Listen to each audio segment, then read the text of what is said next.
Hello, my name is Jennifer Heathcote and I'm the Business Development Manager at GEW. I prepared a short educational video on the subject of UV curing for the Converters Expo taking place on August 10th in Green Bay, Wisconsin. GEW is a UV curing systems manufacturer. We are not a formulator and we do not produce printing presses, converting equipment, or manufacturing lines. We are strictly focused on UV curing systems and the ancillary equipment required to make those systems perform in manufacturing processes. GEW recently celebrated its 30th anniversary.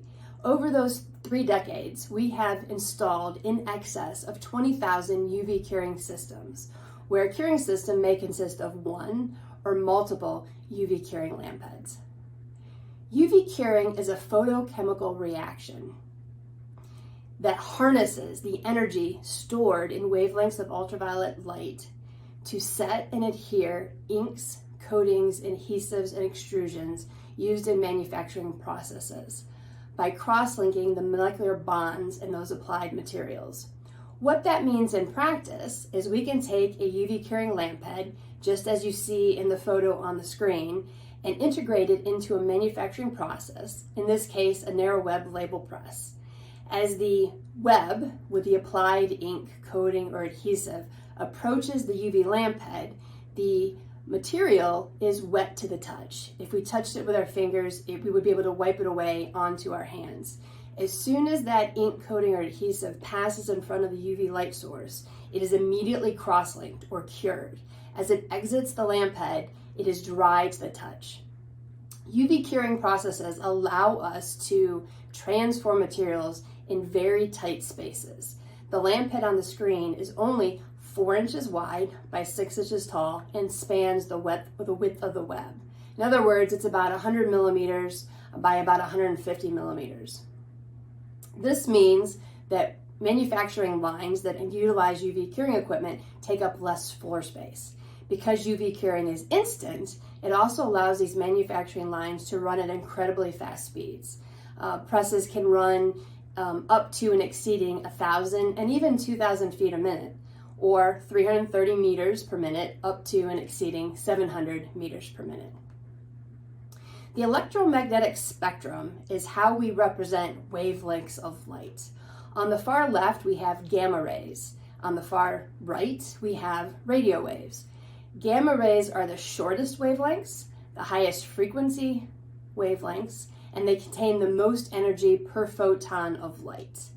Radio waves on the far right have the longest wavelengths, the shortest frequencies, and the least amount of energy per photon. The entire electromagnetic spectrum is invisible to the human eye. We can't see it, with the exception of the appropriately named visible portion.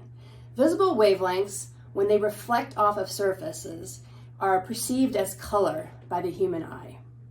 Ultraviolet wavelengths are just to the left or the shorter end of the visible spectrum. Ultraviolet wavelengths span 100 to 450 nanometers. To give you some context, a sheet of paper is about 100,000 nanometers thick. So we're talking very, very tiny distances. UV curing is a photochemical process. It creates very strong bonds between the molecules. It also produces very long, continuous polymer chains that drive highly desirable functional and aesthetic properties in the cured materials. UV curing is an alternative to thermal drying. In fact, UV curing isn't drying at all. It's a chemical reaction. We refer to this process of creating multiple bonds between the molecules as cross-linking. In the image behind me, you can see an illustration of the additives, photoinitiators, monomers, and oligomers that make up the 100% solids UV formulation, whether that's an ink, a coating, an adhesive, or an extrusion. As soon as the photoinitiator absorbs ultraviolet wavelengths of energy, those ingredients in that raw material are energized and cross-link, forming one continuous solid polymer material. UV curing is used across a wide range of markets and applications. For example, it is used in label converting, packaging converting, commercial printing, finishing, coating, and converting. It is used in industrial applications such as structural bonding and extruding, and it's also used in product decoration. There are a wide range of application methods that you can see on the top center of this slide that are used to apply those materials to the part, the web, the sheet, or the construction. Once applied to the product, those materials can be cured using mercury arc lamps, LED, and excimer. Converters use UV curing for a wide range of applications. A list of these are on the slide behind me. This includes printing, this includes functional coatings that could be adhesives or silicone release, formulations that provide slip or anti-slip. It can be flexible electronics, it can be primers, top coats, and hard coats to give that very hard, scratch-resistant, chemical-resistant surface, or they can be coatings that allow the surface of a material to develop a different coefficient of friction based on the needs of the application. So UV curing applications span a wide range of useful processes within manufacturing. But why do manufacturers choose to use UV curing? I mean, after all, UV curing is just one of many ways that we can process these inks, coatings, adhesives, and extrusions. Well, the overarching reason is that UV curing solves many of the challenges that most manufacturers are confronted on a daily basis. For example, UV curing is instant. This means that as soon as the cured surface passes underneath the light, the materials are ready for further processing, converting, or shipping. So it shortens the manufacturing process time. Because it is instant, it also shortens the manufacturing line itself, which means that it takes up less floor space within a facility. UV curing is also incredibly fast. We can run manufacturing processes, as I mentioned earlier, up to 1,000 and even exceeding 2,000 feet a minute, 330 to 700 meters per minute. UV curing eliminates the liquid carriers, which might either be a water-based carrier or a solvent-based carrier. In the case of solvent carriers, we also are able to eliminate afterburners, air pollutants, and greenhouse gases. UV curing also eliminates the need for long energy-consuming thermal dryers. This reduces energy consumption, it reduces carbon footprint, and of course the space needed to dry or cure these materials. So the sustainability story with UV curing is fantastic, as well as the environmentally friendly nature of UV curing, which is very appealing to many manufacturers in the industry, and a big driver as to why companies choose to go with UV curing. UV curing also allows manufacturers to process thermally sensitive materials. High temperature thermal dryers are not a good match for thermally sensitive polymers, polymer films, or plastic parts. Whereas UV curing, even though there is some thermal transfer, it's minimal in comparison to high temperature thermal dryers, and the cure surface is under the light source for such a short amount of time that we're not really allowing much thermal transfer to take place. And in cases where we still want to remove additional energy, we can use water or air-cooled heat sinks or chilled rollers to reduce any additional energy further. UV curing sources can be categorized according to mercury arc lamps, LED, and excimer. You can see these across the top of the slide behind me, reading left to right. The image in the very bottom is what we call a hybrid arc LED system. In this case, we have an outer casing that is fixed to a manufacturing line, and a cassette, which contains the lamp and the reflectors, can slide in and out of the outer casing, or a cassette containing LED diodes can slide in and out of that same casing. The reason this is advantageous is that as the industry continues to shift to LED technology, as we continue developing all the formulations, in many cases LED formulations already exist. In other cases, they're still in a state of development. So as manufacturers may look at their portfolio and decide there's some items that can be done with LED and some items that must be continued to be processed with mercury arc, an arc LED hybrid system allows converters to swap back and forth very quickly as it fits their comfort and needs for each and every application. UV curing systems are available in a wide range of lengths. We can do mercury arc lamp systems in lengths up to 2.5 meters. We can do LED systems up to and including 1.7 meters. And we should let everyone know that we are actually building and shipping, and converters are using in production, 1.7 meter LED systems. And we can do excimer systems in lengths up to 2.3 meters.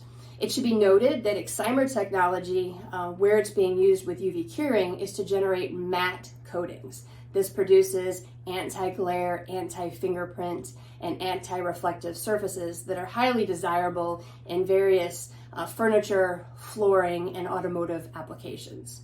Excimer systems, because they operate in the vacuum UV range, which is 100 to 200 nanometers, those wavelengths are absorbed by oxygen, so we have to use that excimer systems in an inert environment, typically done with nitrogen to purge all of the oxygen away from the area between the excimer lamp and the web.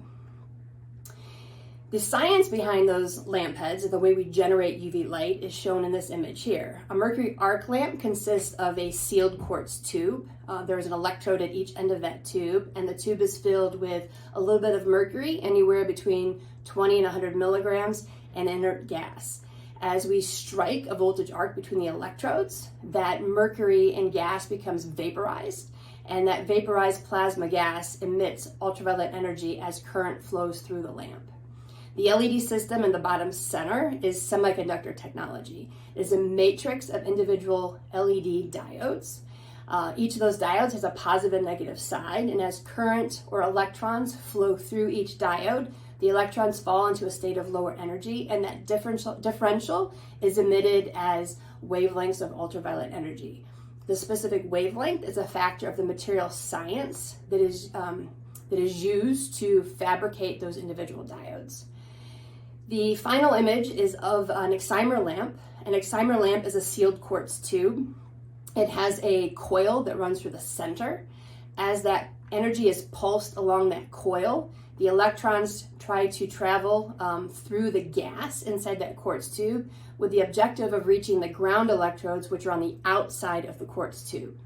Unfortunately for the electrons, they never reach the ground electrode. Fortunately for us, it energizes the molecules within that gas, and as those energized molecules then drop to their ground state, they release wavelengths of energy that are in a very narrow bandwidth of energy. For UV curing, we're predominantly interested in 172 nanometers with an excimer system. Each of those UV curing lamp heads is part of a much larger system. On this slide represents, or you can see, 2 electrode arc lamps connected by ducting to an exhaust fan. You can also see the electrical cabinet and the HMI device. GEW only supplies fully engineered, complete UV curing systems, as you see on the slide here. It should be noted that while the engineering in an individual lamp head is certainly valuable, it is only of use if it's incorporated into a much larger system.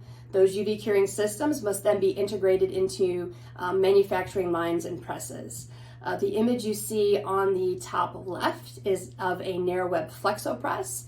In these cases, we install or integrate UV curing lamps after each and every print deck. This can be a mercury system or an LED system. The image on the lower right is of a sheet fed offset press.